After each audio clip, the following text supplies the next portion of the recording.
అండి. నేను మీ రవీందర్ తీర్థాల అప్సాయటి రైతాంగ నేస్తం ఛానల్ యూట్యూబ్ మనదేనండి.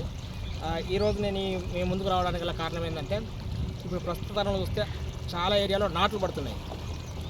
నాట్లు పడుతున్న సందర్భంలో ఇప్పటికే అనవసరమైన పెట్టుబడి పెంచుకుంటున్న రైతన్న అనే అభిప్రాయం ఒకవైపు ఉంటే, మరొక వైపు ఏమవుతుందంటే పాత తరం వ్యవసాయం లేదు కనుక కొత్త కాంప్లెక్స్ ఎరువులు వాడడం, దానిలో ఇప్పుడు కొత్త ధోరణిలో గంట గుళికలు అనేది ఒక ట్రెండ్గా మారింది.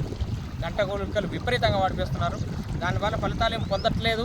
అది నేను వాడద్దని చెప్పట్లేదు, కానీ పొందకుండా కానీ అనవసరంగా ఖర్చు పెంచుకుంటాం. ఒకవేళ మీకు గంట గుళికలు అనేది పిలకల కొరకు అవసరమైనట్టయితే ముందస్తుగా మీరు అప్సా అనేది నాటే క్రమంలో వాడుకున్నట్టయితే గంట గుళికలు అవసరమే రాకుండా ఉంటుంది. అట్లా ఏదైతే వాడుతున్న కాంప్లెక్స్ అదే మంచి పిలక శాతం తీసుకొస్తుంది.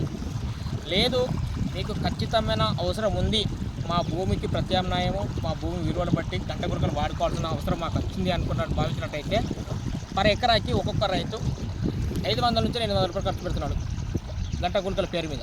ఇది రైతుకు అదనపు ఖర్చు.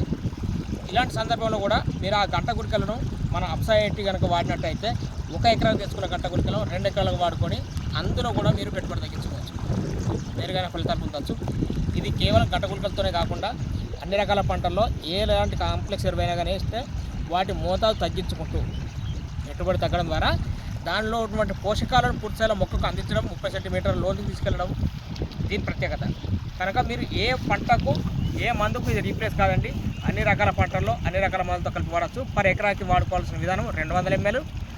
ఏదైనా మందు పిచికారి చేస్తే అది ఆయిల్ బేసే కావచ్చు, పెట్రోలియం బేస్లో ఉండేటువంటి హెర్బిసైడ్స్, పెస్టిసైడ్స్, శిలీంద్రనాశనాలు ఏ రకమైన ఫార్ములేషన్లో ఉన్నా కానీ దీన్ని కనుక ఒక పంపుకి 10 ml కలుపుకొని వాడుకున్నట్టయితే మంచి దిగుబడి, మంచి ఫలితాలు మెరుగైనవి ఉంటాయి.